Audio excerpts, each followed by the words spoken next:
Bismillah. Masihkah meragukan Al-Quran sebagai penyembuh Syifa? Dia seorang seniman berkebangsaan Syria bernama Muhammad Syamat atau dikenal dengan panggilan Abu Rayah. Beliau mengisahkan perihal sakit dan proses kesembuhannya. Penuturan beliau seperti ini. Tahun 1995. Saya ditimpa penyakit penyumbatan pembuluh darah di otak, stroke, sehingga tangan mengalami kelumpuhan. Bicara pun cadel atau celat. Dokter bicara kepada saya, "Pak, ini akan terus Anda alami sampai mati seperti teman Anda Aburzon." Saya buat laporan ke tempat saya bekerja dan dikeluarkan surat bebas tugas sehingga saya pun pensiun dini. Anak-anak saya tinggal di Amerika.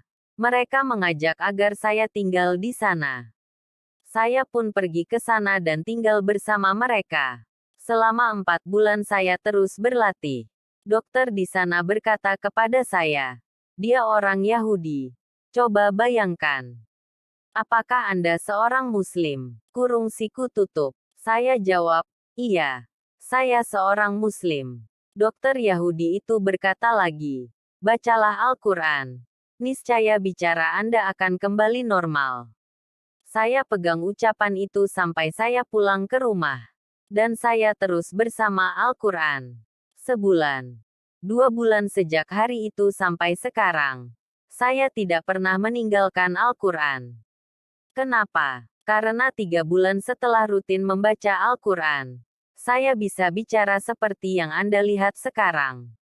Semua ini atas rahmat dari Allah Tuhan semesta alam dan berkah membaca Al-Quran Al-Karim. Ini sangat menarik dan menjadi tantangan bagi kita sebagai Muslim. Apakah kita yakin dengan janji Allah? Dan kami turunkan Al-Quran itu sebagai obat dan rahmat bagi orang-orang yang beriman. Qs. Al-Isra. 82. Atau kita hanya mengakui di bibir tapi mendustakan di dalam hati. Yang menarik dari kesaksian di atas adalah ungkapan yang lahir dari lisan seorang Yahudi. Bacalah Al-Quran niscaya bicara Anda akan kembali normal. Jangan sampai kita pada tahap di mana orang-orang kafir yang menyadarkan kita tentang mukjizat kesembuhan dari Al-Quran. Itu sungguh memalukan.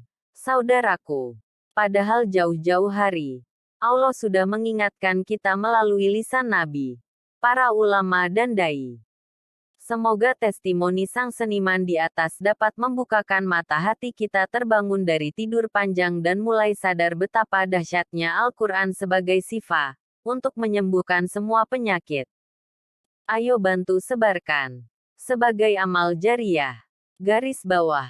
Barang siapa mengajak manusia kepada petunjuk, maka baginya pahala seperti pahala orang yang mengikutinya tanpa mengurangi pahala mereka sedikit pun.